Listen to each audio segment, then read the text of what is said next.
Hello, everybody.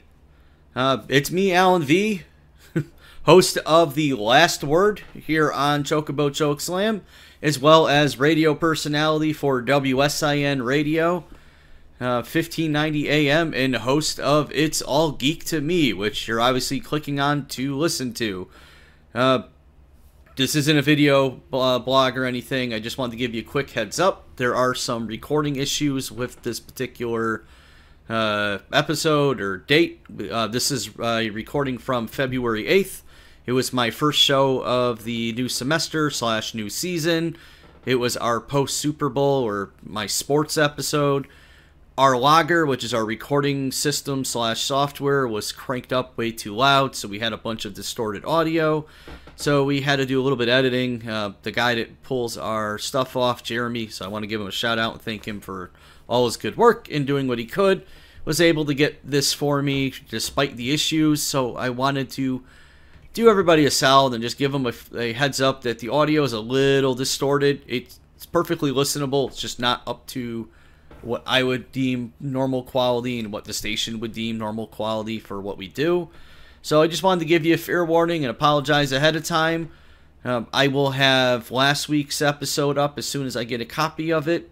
And that was recorded on the 15th. And that one was on, I titled Memes and Morons.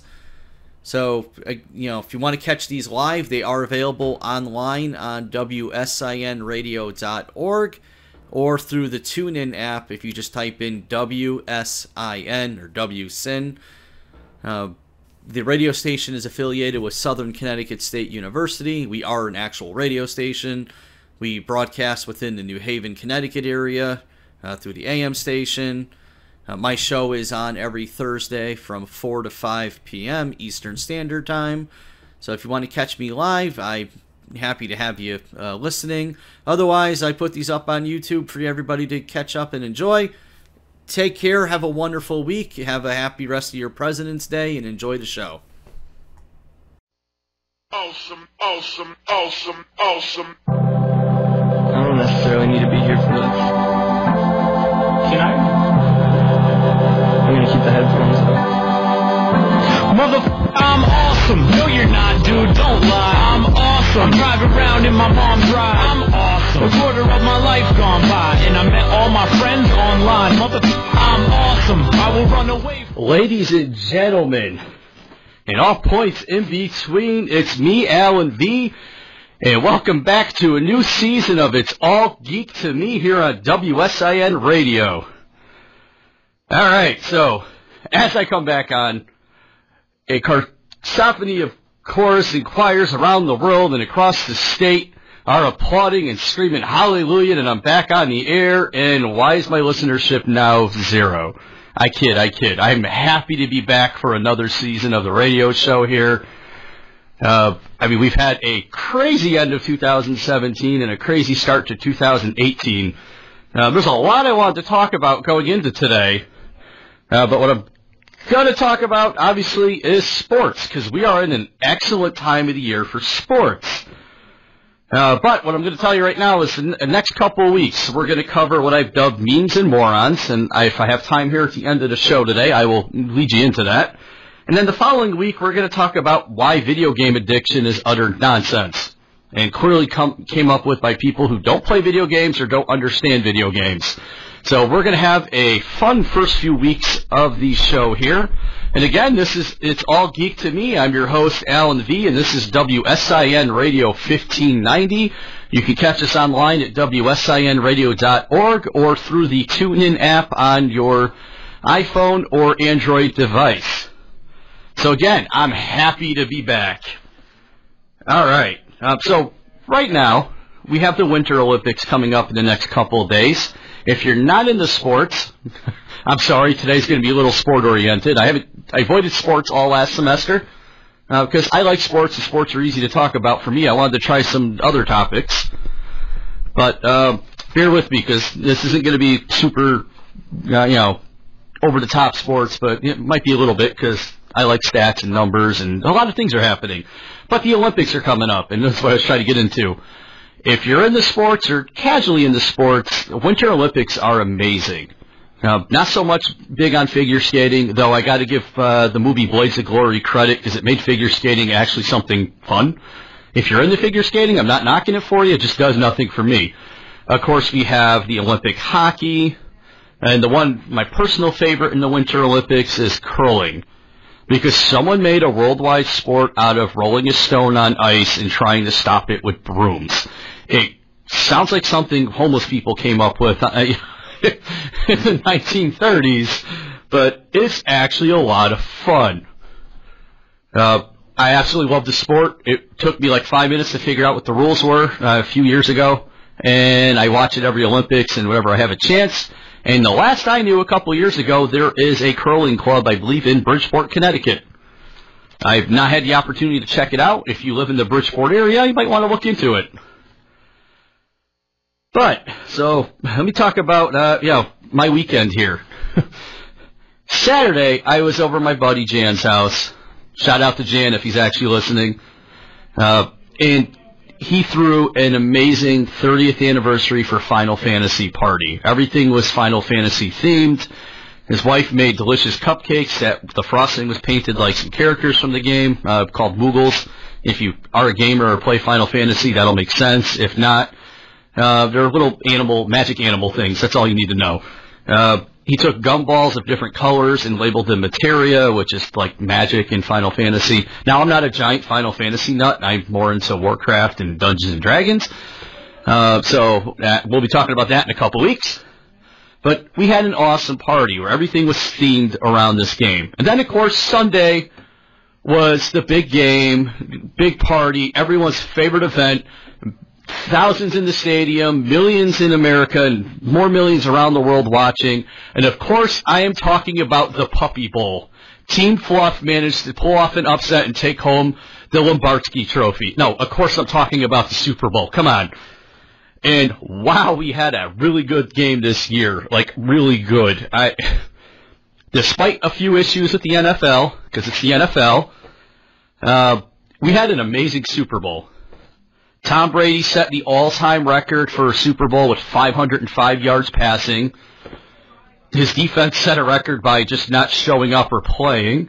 And the Eagles, to their credit, not taking anything away from them. I am a Patriots fan, but Eagles, you earned that win. I got to give you all the credit in the world.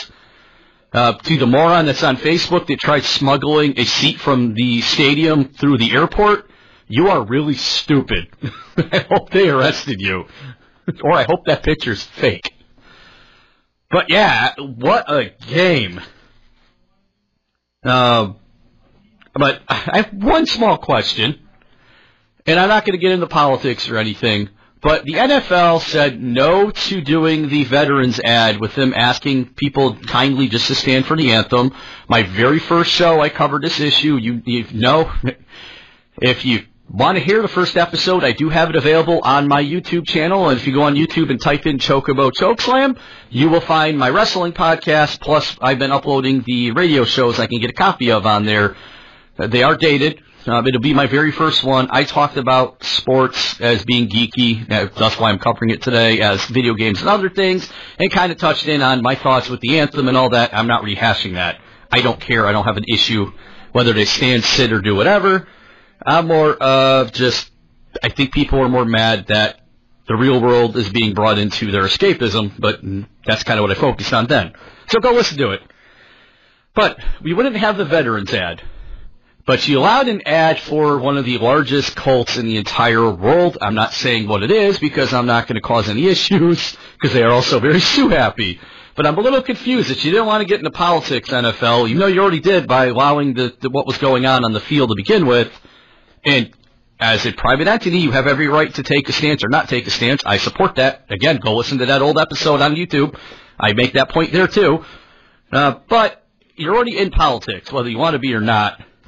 And then you turn around and try to get out of politics, but then you're letting a financial cult advertise. Which, cool. They can afford it. They can pay it. I'm not against that. I'm just kind of confused by the double standard here. But we will get to the commercials because it was an interesting, I wouldn't say good, but an interesting set of commercials. It was kind of showing the NFL might be on a little bit of a decline. But, man, what a game. And we'll get into it here in a moment, but what I'm going to do for you right now is we will take our first obligatory music break of the 2018 season here on It's All Geek to Me.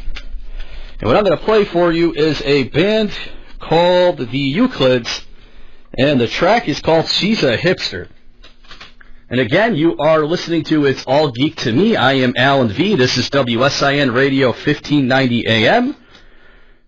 And you can catch us online at wsinradio.org or through the TuneIn app.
All right, ladies and gentlemen, again, that was the Euclids, and the song was called She's a Hipster, if you couldn't tell by the lyrics. And again, this is Alan V, and you are listening to It's All Geek to Me, and we are doing all sports today. So again, we're getting ready to talk a bit more about the Super Bowl. Surprise, surprise. And again, I started off here the show talking about just it's a great time of the year for sports. And we'll focus on the Super Bowl for a few minutes. Or should I say Tide presents the Super Bowl. Why were 75% of the ads laundry detergent? Are their ratings that down this year? Is their, advertiser friendliness that down that laundry detergent was your chief advertisement? And to be fair, because we're going to get into this next week, why didn't we have any ads where they just were like, morons, don't eat Tide Pods? I would have loved that. That would have been hysterical and really would have fit in with the whole, thing. But to Tide's credit, their commercials were actually pretty good. Each commercial, there was, I think, 3. They're all set up similarly, where it's set up like a completely unrelated ad, and then it cuts back to, nope, this is a Tide commercial. Thought it was fantastic. But let's get to the part of the Super Bowl that's actually sports-oriented, and that would be the game itself. Overall, like I said, good game. Kudos to Nick Foles. I did not think he would perform that well. If you follow football, he's not exactly he's going to get a fat payday now because the teams will overreact, kind of like when the Ravens, when Joe Flacco won the Super Bowl, they threw all this money at him, and he's nothing more than an average quarterback. Put down the stones. I didn't say he was bad. I just said he's an average quarterback. Eli Manning. Excuse me. I'll say Eli Manning, the same thing. They beat New England twice, so I got to give them kudos. Apparently New England struggles against the NFC East. They are 1-3 against the NFC East. They did beat the Eagles like a decade ago. But the rest of the NFL, New England is 5-0 against. But, again, like I said, Brady set the record with 505 yards throwing. Nick Foles didn't do too shabby. He had about 373. To Philadelphia's credit, their running game was incredible. Well, Garrett Blount had about 90 yards running. Jay Ajayi had 57, which is weird because I would have thought Ajayi would have been the bigger presence, given that New England used to have Blount on their team. I figured they know how to game plan around them. But then again, New England's defense was atrocious. And like I was saying with Nick Foles, everybody's putting him up on a pedestal. The Cleveland Browns could have scored all over the New England Patriots defense during that Super Bowl. That was embarrassing for them. Detroit, you can have our defensive coordinator. When you go 0-16 again, enjoy. But again, not taking anything away from the game. Both teams played well offensively. It was a nail-biter back and forth. Came down to the one and only sack of the game for Philadelphia when they hit Brady. Brady coughed up the ball. And they recovered, and they managed to get another field goal. As far as, big plays during the game, that has been dubbed the 4th and Foles. There was the 4th and goal in the first half, and they did the, you want to call it a wildcat formation. But Nick Foles, the quarterback for the Eagles, mind you, their backup quarterback, I think this game would have been probably more one-sided if Carson Wentz was healthy. The only thing is maybe lack of experience would have factored in because it's only his second year. But Nick Foles caught a touchdown. Now, New England tried doing that same play, a similar play earlier in the game. I don't know why you're sending out your 40-year-old quarterback to try to run and catch. I'm sorry, that's not happening. But your 40-year-old quarterback owns the record for most yards in a Super Bowl, so can't take anything away. And we will get into the discussion of all you haters and all your nonsense in a little bit here. But again, like I said, Detroit, enjoy our defensive coordinator. You're not getting anything special there. That defense was atrocious. We definitely have holes we need to address on the defensive end. Now, the NFL wouldn't be the NFL if they couldn't screw up their own interpretation of the rules and try to take away from a great game. Obviously, I'm talking about the 2 touchdowns in the second half, the one in the third quarter that by every interpretation of the rule was not a catch, and the one in the fourth quarter that was the most obvious catch in NFL history that they still had to review. Dear God, NFL, this is getting embarrassing. XFL, please come to the rescue. All right, so the third quarter pass was in the back of the end zone, wound up in the back of the end zone to the running back Clement. or Clemens, I forget his last name. Let me look. Clement, I was right the first time. And he never had possession. At most, he had possession in his forearm, which is not his hands. He never held onto the ball. By the time he actually got his hands around and took a couple steps, he was already out of bounds. If Des Bryant's clear catch against Green Bay a couple years ago was somehow not a catch, but this one was, I'm confused. Like, NFL, can you make up your mind as to what is a catch?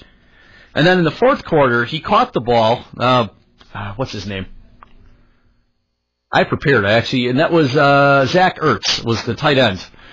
I actually have the box score pulled up. When you do some of the producing for some of the sports stuff here on campus, you kind of learn to have stuff pulled up when you can, so you can remember players' names and what's going on.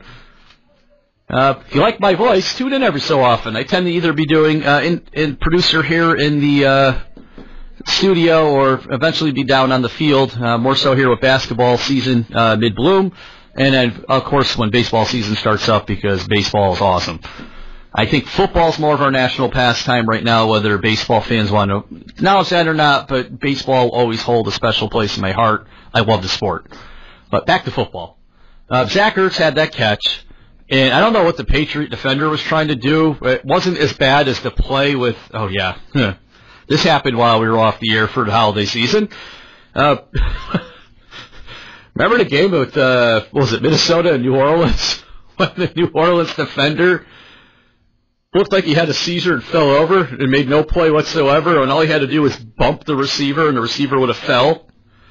It looked kind of like that, except the New England defender dove where he didn't need to dive, and the Eagles player dove over him, landed in the end zone, hit the ground, fumbled, and then recovered. I, as a Patriots fan who have a vested interest in in Philadelphia not getting the touchdown, am looking at this play and going, this is clearly a touchdown. It's clearly a catch. He was a runner. He dove, fumbled, and recovered. What are we reviewing? But I am not fuming, because even with that touchdown that shouldn't have been a touchdown in the third quarter, New England would have still been losing by 1 in the fourth quarter and would have lost. So it's not I'm not going to pull all the haters do, and the NFL's rigged for New England and blah, blah, blah. We're going to get into tearing you guys apart in a little bit here. But I took it. I honestly enjoyed the game for what it was, despite the NFL not knowing how to interpret its own rules. And again, the refs trying to get the attention. Those two plays did not ruin an otherwise amazing game.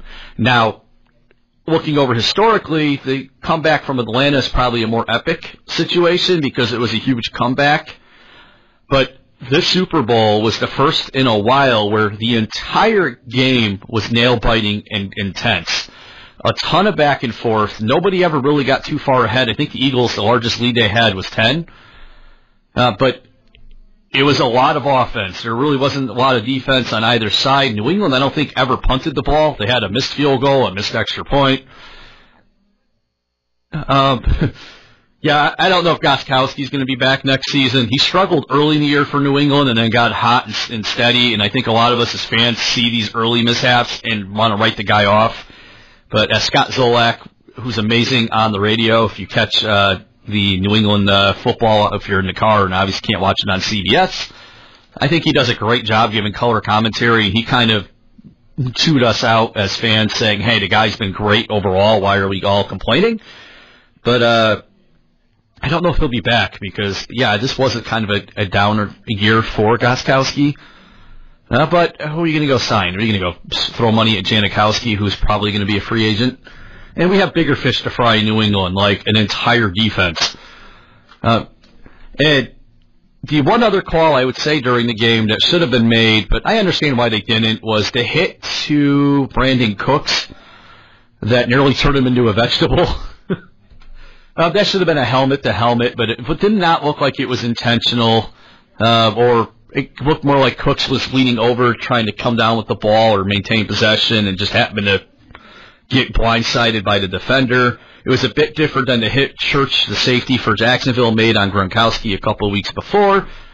So I understand why the call wasn't made, but per your rules, that call should have been made. That's another rule that I think even players are vocally getting frustrated with. where you don't know what counts as a clean hit when there's a helmet involved and what doesn't.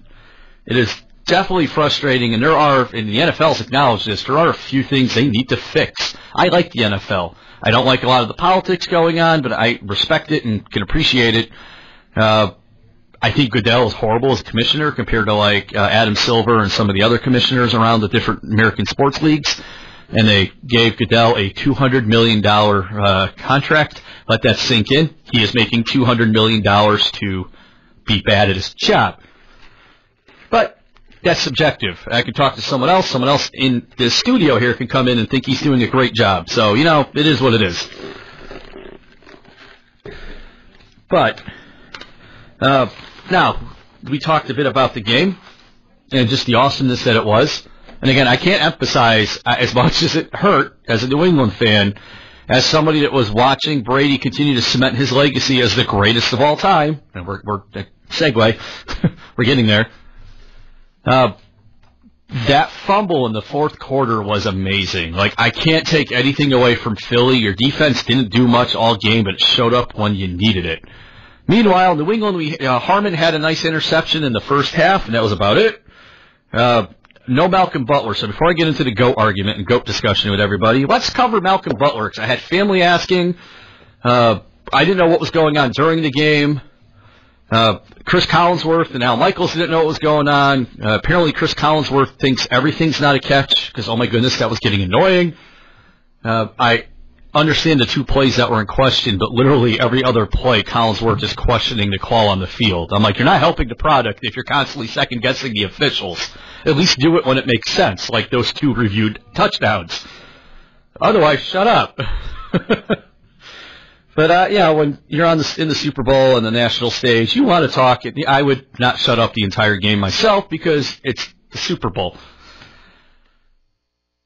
But Malcolm Butler, and this was the next day, I forget which website, it was one of these sports sites. It was leaked and reported, however you want to look at it, that Malcolm Butler did not play or was not played because he broke curfew and was caught in possession with marijuana either by Belichick or a team official.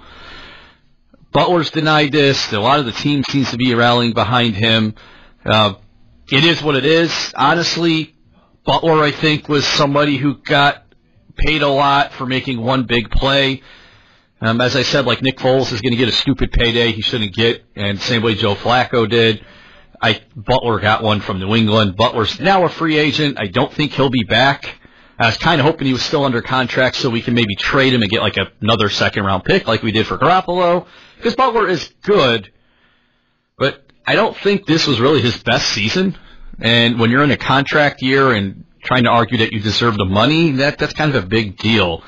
Plus, there are going to be a few potentially good free agents. There's a kid in Buffalo, E.J. Gaines, who's going to want money, and they already have Tre'Davious White. I think he was the rookie this year, who's a phenomenal corner. So I don't know if Buffalo's going to want to lose another corner to New England, but I don't know if they're going to be able to re-sign him. I don't know if it's this year or next year, but Buddy Calhoun in Cleveland will be a free agent.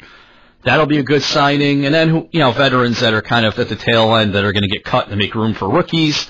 New England could wind up with a decent corner and improve their secondary. Honestly, we need linebackers. As much as I love Hightower, the dude is damaged goods. I would like to see us move him if we can. The same way we moved Collins, although I don't get why we moved Collins. But I got to trust the process because Belichick and company have delivered. And I got maybe a year or two left before that team's going to implode.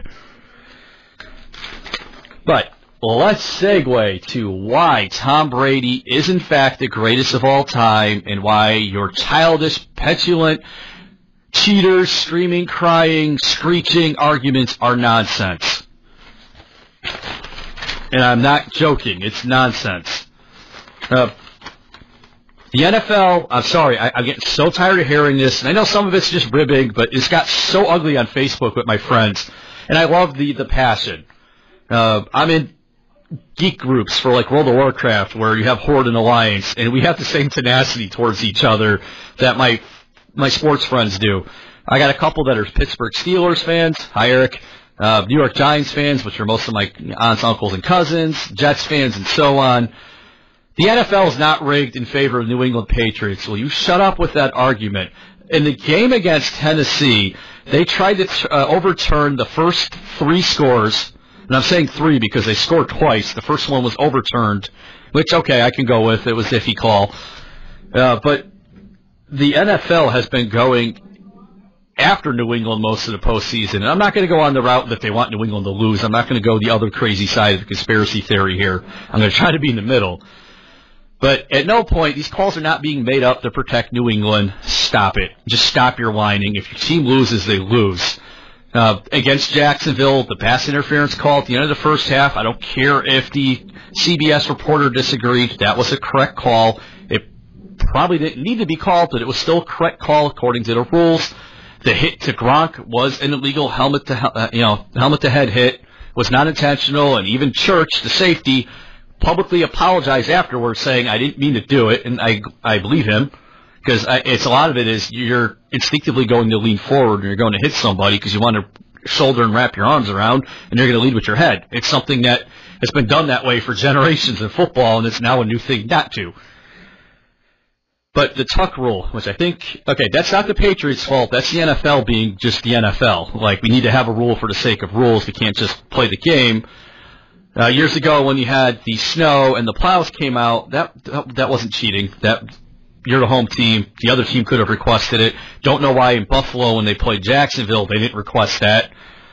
And again, New England beat Jacksonville because Blake Bortles is probably the worst quarterback in the NFL. He has to run a remedial offense and can't throw more than 15 yards downfield consistently. Speaking of which, Kirk Cousins is a free agent because the Washington Redskins went and got Alex Smith from, I was going to say Cleveland, they wish, from Kansas City. Jacksonville, if you have any smarts, go after Cousins because you are literally a quarterback away from winning the Super Bowl. Now, I think Kirk is not worth the money he wants, but you're either going to go draft an unknown and you can't draft quarterbacks. Blaine Gabbert and Blake Bortles are evidence that you can't draft quarterbacks. So go sign Cousins. I know the Jets need a quarterback. The Jets, you need a lot of things. I think you're better off drafting a quarterback. I'm going to get into this too, so I might as well just cover it now. Giants need a quarterback because Eli's done. I don't think he was ever as good as his brother or Tom or half the other guys. He got lucky with a couple really big catches and key moments in the Super Bowl, but has been a perennial below-average player during the regular season throughout his career. I think he's a nice guy. I like Eli. I think he's a good fit for New York. But it is time to move on. But your team also needs an offensive line and a running back, so if I were the Giants, first round, I'm drafting Saquon Barkley. I also have a vested interest there because I am a Nittany Lion fan. I really loved watching Saquon at the college level. At least if he's on the Giants, it's a local game for me. I'll be able to watch him. The other team I could see drafting Saquon Barkley are the Miami Dolphins, but who cares? And the Bills have an overpriced backup quarterback as a starter. Or rather, they have a running back as a quarterback. I like Tyrod, but the dude runs better than he throws. They have a coach that doesn't know what he wants to do with the team. They have a veteran running back who's on a downward decline. So I'm assuming and they have 2 first-round picks back-to-back, like mid-first round. So they're going to need a defensive lineman, and they're going to need a offensive lineman of some sort. So they're going to be a boring first round for the draft. It would be cool if they took a high risk and went after somebody like Mayfield or Lamar Jackson or somebody like that, but we'll see. But back to what I was originally talking about before I derailed myself here.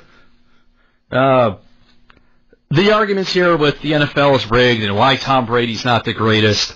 And the first big argument that comes up that I understand, but you're wrong, is Joe Montana. Now, Montana, their argument is he went to 4 and won 4. Okay, first off, Brady won 5, and he's been to 8. Do you think if Joe Montana had a team good enough to get to 8, i.e., he was good enough consistently throughout his career to get to 8, he would have won all 8? No. Especially when Montana played, because it was basically San Francisco and Dallas every other year going back and forth for the championship in the NFC. And not for nothing, Super Bowls alone don't make or break the quarterback. Now, they help. Like, Brady having 5 Super Bowl wins and 8 appearances helps solidify that he's better than, say, Jim Kelly, who has been to 4 but lost all 4 and is a great humanitarian, B, a phenomenal quarterback. Dan Marino never made it to a Super Bowl, and he's a Hall of Fame quarterback. So this argument that, well, Montana was 4-0, well, so what? And again, it does. I understand the argument because if you look at Jordan and LeBron, Jordan is still a better player. He's 6-0 in finals. Didn't have a team custom bought and purchased and built for him. He had to take what was around him. I mean, the only consistently good guy he had next to him was Scottie Pippen.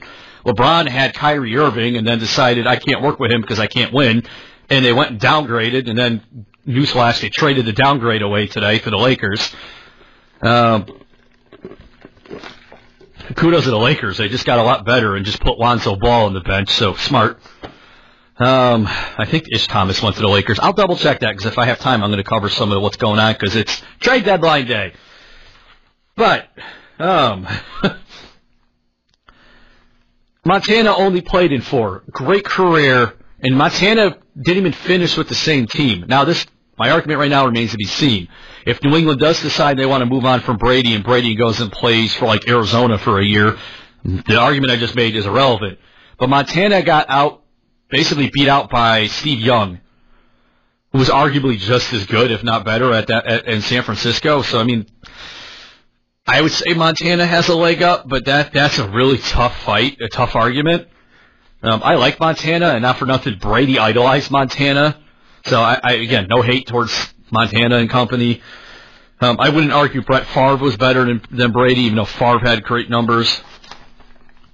Favre, I got respect for. I can't stand Green Bay. Just never could for whatever reason. I don't know why. I just could never stand their team. But I was one when they drafted Aaron Rodgers, who was screaming at Favre to retire. And then he went and played for Minnesota and New York and put up career numbers. And I was like, you know what? I was wrong. This dude still has game. I have respect for him now. But everybody has that team they hate, which I get it if New England's that team you hate, because everybody hated the Yankees that weren't a Yankees fan in the 90s because the Yankees just were at the World Series constantly. And now are not, and it's been nice because as a Red Sox fan, I've gotten to enjoy, I'm not a Celtics fan, so I don't care what the Celtics do, but I've had the Bruins, the Patriots, and the Red Sox all win championships since 2000. So it's been a bit of a renaissance for a Boston sports fan. So I'm enjoying it while I can. Because, New England's going to implode eventually, especially because when Brady retires, Belichick's walking away, and then who knows what Gronk's going to do. I don't think Gronk showed up on WWE and has done stuff there, so I can see him being a wrestler. Or as he mentioned, he wants to get into acting. I think wrestling might be more of his skill of acting, but who knows. But Montana is great. Montana is probably one of the greatest of his era, but I'm sorry, you can't do the argument if he went to 4 and won all 4. He only went to 4. The guy that's been to twice as many, to me, that's not an argument. And then the other one is Terry Bradshaw. And again, just stop. That era, it was Pittsburgh's defense that won them the championships. Nobody's going to argue that it was the offense that won the championships. Now, of course, the offense has to score to win the games, but that defense, what do they call it, the steel curtain there, that's what carried Pittsburgh through the 70s there. Bradshaw's great. I love Bradshaw on the sports desk and everyone he does the pregame. He's an awesome guy. He's fun to listen to. But just stop it. That's not even in the same league. Like somebody like Brady's a once in a lifetime. If you don't like him, you don't like him, but that's just nonsense. And then the other one, because it was pre-Super Bowl, is Bart Starr. You mean when the NFL was whites only? Just no, next. Come at me with a real argument. Yeah, and Babe Ruth's the greatest baseball player ever. He was of his era, not ever. Let's see how well he would have done if he had Jose Hernandez throwing a 97-mile-per-hour fastball at him instead of Whitey McGee throwing an 80-mile-per-hour fastball at him. And again, I like Ruth. I love old-school baseball and all the old-school sports, but I'm not going to take somebody pre-color barrier and say they're the greatest of all time. No, just stop it. Greatest of all time is subject to change. There could be somebody, we could have someone coming out of this draft, I don't think we do, that could be the next great thing, could be the next better than Tom Brady, better than Aaron Rodgers, better than, what's his name, Andrew Luck. Speaking of Luck in the Colts, we'll get to that in a moment. But right now, based on numbers, based on the fact that he's about 25 touchdowns total away from, if you take, and they showed this during the AFC Championship and during the Super Bowl, if you take all-time touchdowns, postseason and regular season, it's Manning, now it's Tom, and then other than that, I think it was Breeze.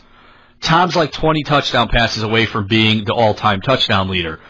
That's like 4 weeks of the regular season. So Brady, for all the back and forth and the let's go quiz him and Gronk 10 seconds after they just lost a heartbreaking matchup, especially to the guy who just lost because he got hit and couldn't hang on to the ball, if he wants to retire or not, and then take an answer out of context. Brady's coming back. We got at least one more year. I think consciously he knows he's close to doing this, these statistics. They'll give it one more go. I don't expect Brady to be on that team in 2020. I expect him at that point to be ready to retire and right off into the sunset with Giselle. So another thing, haters, the dude's married to a supermodel. Like, I don't understand why he's still playing. You already are the best of all time. You've already done everything you can do. You've already set the most Super Bowl wins per one quarterback. And you've done it all on one team. And you're married to a supermodel. Like, why are you still going? And again, that's just the drive, the competition. Now, I will say he can be a bit of a crybaby. I will concede that to you haters. But I think that's more of the competitiveness in him. He gets frustrated when he doesn't perform the way he thinks he should or things don't go the way he wants. I can appreciate that. That's being competitive. If he was garbage like Ryan Leaf and was doing that, yeah, I just went with Ryan Leaf. So I know some of you that are younger ones that are listening are going, who is that? Go Google him. He's probably the worst bust in NFL history, and it was hilarious. I think I was preteen, teenager when he started playing. Oh my goodness, it was bad. But, man, I just stop with the Brady's not the best. Stop hating. Stop being jealous that your quarterback's not as good. His time's almost over. Just suck it up for another year or so.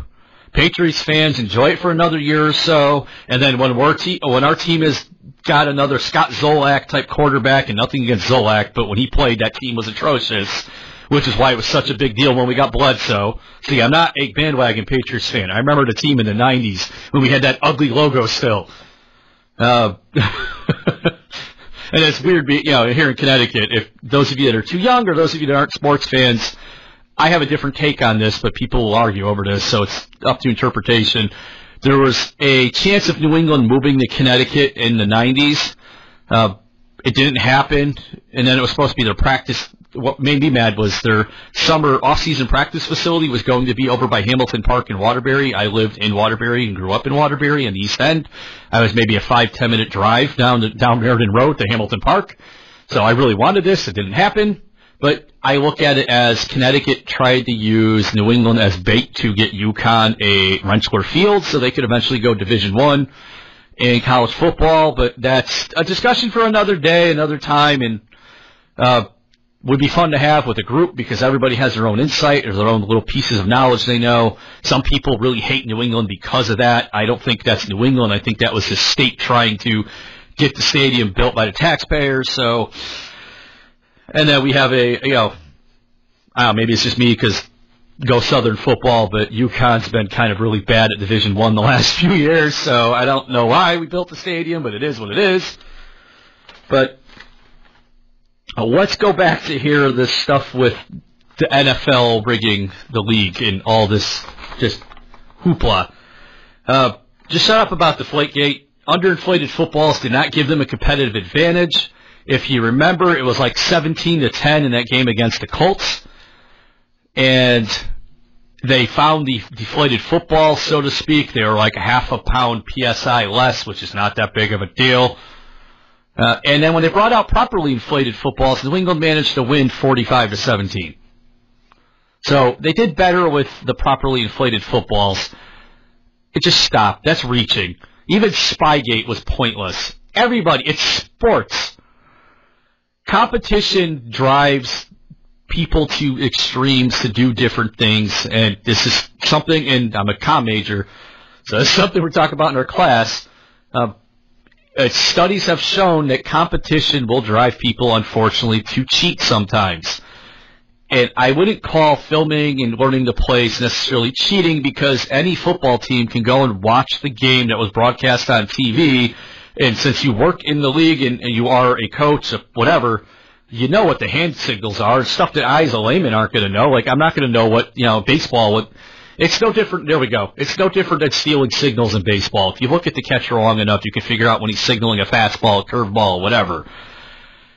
Belichick got caught, and the only reason it was an issue was because New England was really good. Like, stupidly good. The following season, Jets coach at the time, Eric Mangini, got caught doing the same thing in the preseason. It got mentioned and nothing happened because the Jets at that point in time, like now, were garbage. And it's the Jets. No one cares. It's hypocritical. It was because New England was good. That's why. It'd be the same thing like with A-Rod and the PEDs going after the Yankees and saying you need to forfeit your wins.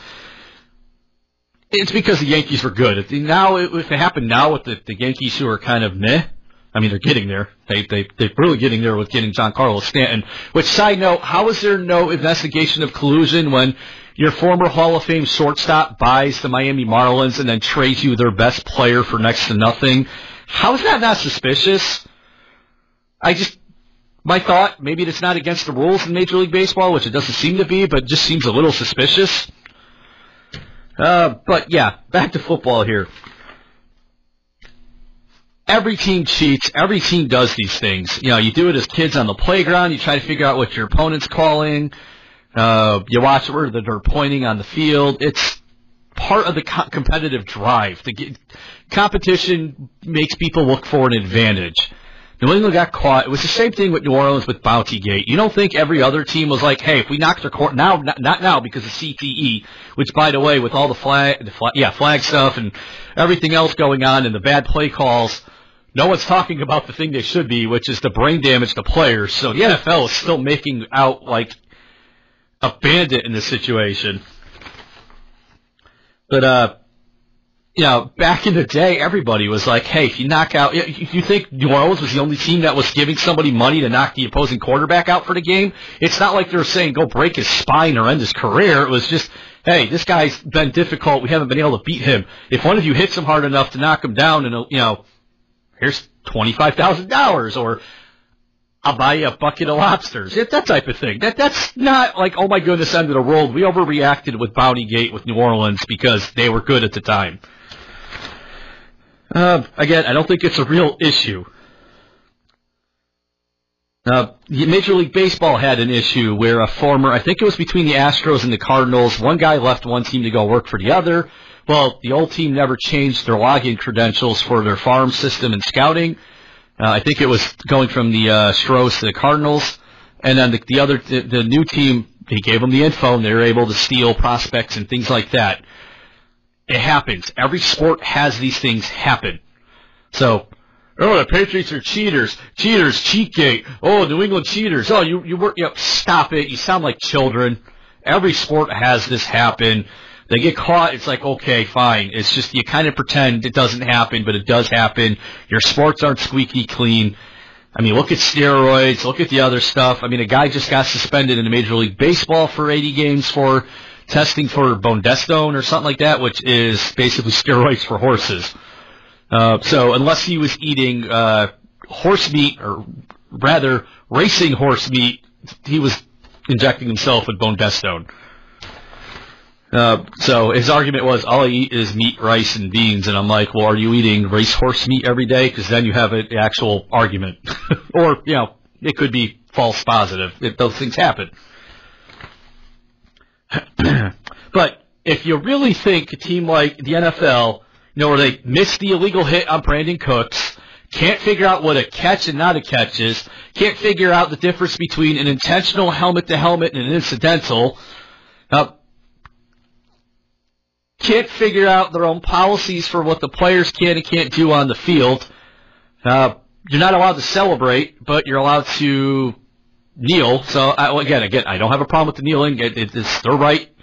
I agree that we have an authoritarian problem in this country, so I'm not saying they can't do what they're doing. But you have a league that's so disorganized and can't even interpret its own rules correctly. It's somehow in this great, massive, league-wide collusion with the New England Patriots. You sound like a flat earther. Put your tinfoil hat on and go tell me how the water is held in place by the Arctics, Antarctica, and the so on. Because, side note, Elon Musk, you're awesome. He put his he sent a rocket into space with one of his cars attached. It got successfully out of orbit. Took pictures with the camera he had on there, and then made a message on Twitter with the pictures mocking flat earthers. I love the guy. I thought it was great. But stop it with all the collusion, all the nonsense, and all that jazz. You sound like paranoid sociopaths. New England's been on a good ride. Things have gone their way. It will end sooner or later. We had the great Yankees dynasty of the 90s. We've had the New England Patriots dynasty here for the last 15 years or so, and you've had, again, the greatest quarterback. If you don't want to acknowledge what I said and acknowledge of all time, at least the greatest quarterback of his generation, and at least as one of the NFL players put it, the greatest career of his generation. That's why New England's been good. It will end sooner or later. He's going to retire. Things will break down, and then us Patriots fans will have to sit here and frustrated, just as the rest of you are, just as the Cleveland Browns fans are. I don't think we'll ever be that bad. I don't think Kraft would let us be that bad. But just chill, appreciate good football. Go ahead and root for who you want to root for. If you want to root against New England, that's your right. I'm not telling you not to. Just let's tone down being psychotic about it for a bit. And with that, this is WSIN 1590 AM. You are listening to It's All Geek to Me. I am your host, Alan V. We're going to take our second obligatory music break before I come on back, and we're closing down the hour. We'll talk a little bit about what's going on with the trade deadline here in the NBA and the Olympics and all that. Oh, yeah, I did the Olympics. Olympics are covered. So, getting ahead of myself. We'll talk about the trade deadline in the NBA, and then we'll talk about spring training coming up and other things going on, including just what's possible predictions for the offseason and so on. And again, this is Alan V. You're listening to It's All Geek to Me on 1590 AM, and our next song is going to be Eagle Johnson and Clean Machine. And let's see. FCC Clean, track 9. Which I believe is Bad. So enjoy our obligatory music break. I'll be back as soon as the song's over. And again, you are listening to WSIN Radio 1590 AM or online at WSINradio.org or through the TuneIn app on your smartphone or TuneIn.com online.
All right, ladies and gentlemen, welcome back to It's All Geek to Me with Alan V. And again, that was Eagle Johnson and the Clean Machine, and the song, if you couldn't tell by the lyrics, was bad.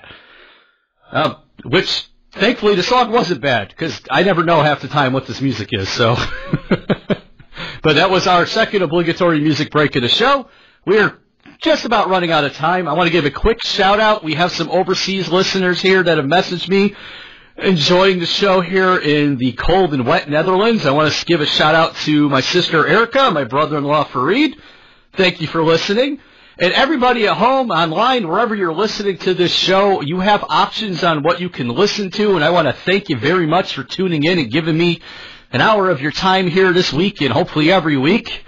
This is a lot of fun, and I do this mainly for the viewers, or listeners in this case. And I want to thank you all again for tuning in.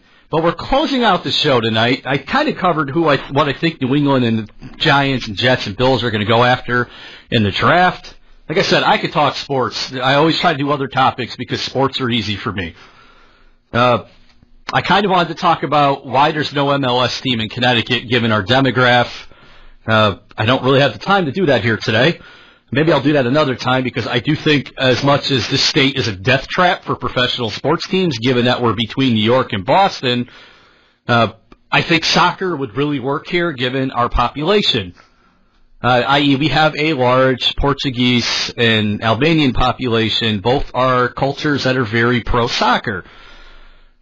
And side note, when I was in Holland over the holidays, and I know I didn't mention that at all, so this is completely out of context. I'll bring that up here when I do my show next week. I got a chance to go to a football or soccer game with Ajax in Amsterdam with my brother-in-law, my cousins, doing our whole deal, and that was some of the most fun I've had in a long time. When you see 60,000 plus fans in a stadium and the home team is losing, you get a little scared. But they ended up winning. It was a lot of fun. I encourage you, if you ever travel and you're in a country, especially if you're a soccer fan, and I have not had a chance to go up to Gillette for an MLS game. I am looking into getting tickets and maybe take my father up for his birthday or just for the heck of it. I think it'd be fun. But if you're ever out of the country, in Europe specifically, South America too, go to a football game. It's such an amazing experience. It really takes you back to just how big the sport is around the world. But what I wanted to close out the show here with you tonight, let's look at the NBA trade deadline. And we've had a wild game today. Now, Cleveland ended up moving, as I said earlier, they moved, what's his name? Brain. Isaiah Thomas to the Los Angeles Lakers. And they got, so they sent over Isaiah Thomas and Channing Frye and their 2018 first-round pick. It's protected. Not that they're that bad where they're going to get a top 3 or top 5. But they got guards. They got Jordan Clarkson and forward Larry Nance Jr., neither of which are really going to make LeBron and company better. I think Dan Gilbert and Cleveland need to recognize that you may be a garbage team again next year. I think LeBron's walking away because as good as he is, and again, his dude's been playing since he's 18. He's probably exhausted. He's not a Jordan. He's not a Karl Malone. The guys back in the 90s, when you could still play defense and touch each other.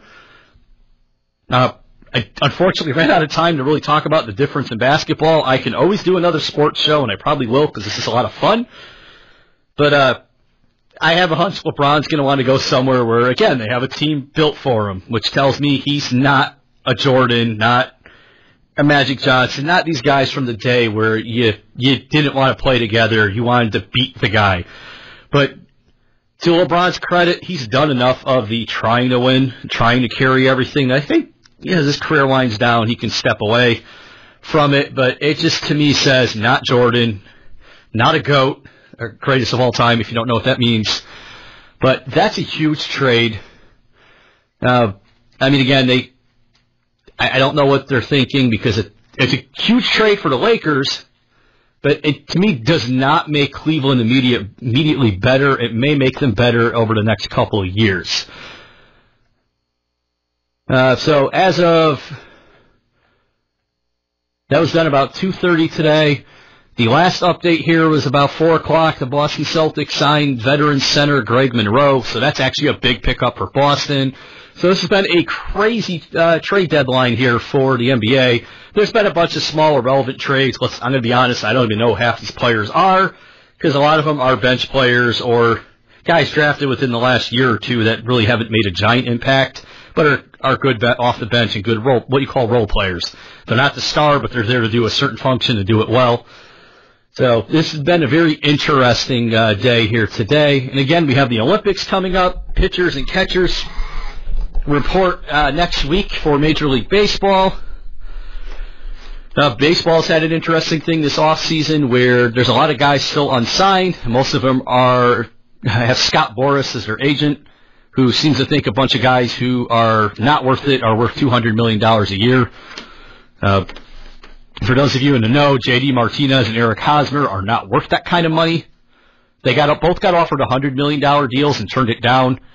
Sorry, guys, screw you. If somebody offered me a $100 million contract to do anything that's legal, I'm signing the dotted line, especially if it's to play a game. Come on. But that looks like that's all the time I have here today. And once again, I want to thank you for tuning in, giving me an hour of your time. I hope you enjoyed this today. Again, tune in next week when I come in and I do memes and morons.